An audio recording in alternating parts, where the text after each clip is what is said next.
नमस्कार, मी प्रमोद बाळासाहेब जाधव, बायोफॅक्टर कंपनी प्रतिनिधी।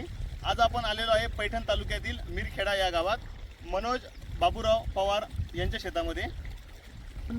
आपण या शेतामध्ये येण्याचं कारण असं आहे की शेतकऱ्यांनी आपलं जे बायोक्सल डिओ आहे ते आपल्या ऊस पिकासाठी बेसल डोसमध्ये वापरलं आहे। त्यासोबत त्यांनी सिंगल सुपर फॉस्फेट युरिया आणि आपलं बायोक्सल डिओ या खताचा यांनी वापर केला आहे। तर मित्रांनो, इकडं प्लॉट व्हिजिट करत असताना आमच्या असं लक्षात आलं आणि ती शेतकरीसुद्धा तुम्हाला सांगतील की 40 ते 45 दिवस जवळपास बरेचसे प्लॉट झाले, लागण होऊन झालेले, परंतु त्याचं जर्मिनेशन एकसारखं आणि सशक्त आम्हाला पाहायला मिळालं नाही। परंतु या प्लॉटवर आलो असता यांनी डिओचा वापर केला आहे, तर यांचं जर्मिनेशन तुम्ही बघू शकता।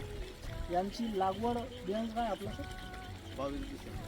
22 डिसेंबर, आज आहे 14 जानेवारी। एक 22 ते 25 दिवस हा प्लॉट लागण होऊन झालेले आहे आणि तुम्ही हा प्लॉट बघू शकता की 100% जर्मिनेशन झालं आहे आणि तेही एकदम सशक्त। तर याचा पाठीमागचं कारण फक्त एकच की बायोक्सल डिओ या खताचा त्यांनी वापर केला आहे।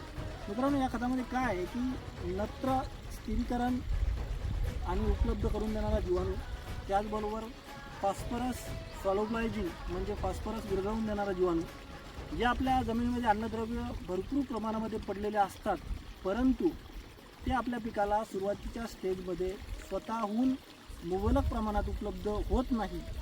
त्या अनुषंगाने जर आपण या खताचा वापर केला तर सुरुवातीच्या अवस्थेपासून आपले जे जमिनीमधले पडलेले रासायनिक खतं आहे त्याचं विघटन करून जीवाणूच्या माध्यमातून पिकाला उपलब्ध करून दिलं जातं।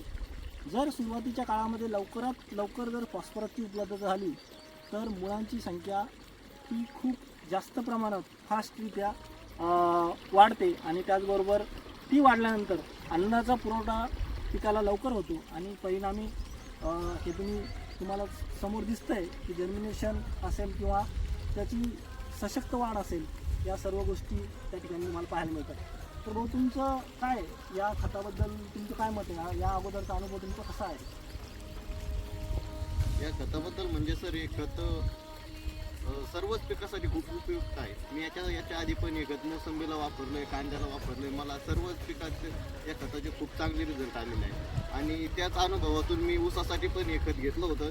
जसे आमचे सांगळे साहेब वेळोवेळी आम्हाला मार्गदर्शन करत असतात याच्यासाठी, तर त्या अनुभवातून आम्ही ऊसासाठी पण ते घेतलं आणि त्याचा ऊसासाठी पण आम्हाला खूप चांगला रिझल्ट आला। या अगोदरचा ऊसाचा काय अनुभव आहे? तुम्ही जे रेग्युलर खतं, रासायनिक खतं वापरत होता, तर जर्मिनेशनमध्ये तुम्हाला किती कालावधी लागत होता आणि या खतामुळे काही तुमचा म्हणजे त्यामध्ये बदल झाला का? नाही साहेब, भरपूर बदल होतो। म्हणजे रासायनिक खताने काय होतं, या खतामुळे जे पिकाला खालून मुळाची जी संख्या आहे, रासायनिक खताचा आणि या खताच्या बदल्यात म्हणजे त्याचा दुपटीचाच फरक पडतो।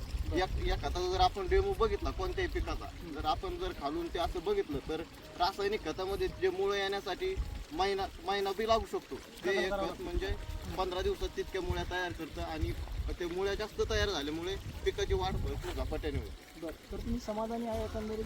हो। तुम्ही शेतकऱ्याला काय सजेशन द्याल? शेतकऱ्याला आम्ही हे सजेशन देऊ की तुम्ही बायोफॅक्टर या खताचा एकदा तरी जरूर अनुभव घ्यायला हवा, कारण हे खत पिकासाठी खूप उपयुक्त आहे। आणि म्हणजे याचा एक विषय म्हणजे असा, रासायनिक खतापेक्षा हे जमिनीची जपवणूक पण जास्त करते, जमीन सुपीक होते आणि त्यातून पीक जास्त भरभराटीने वाढतं।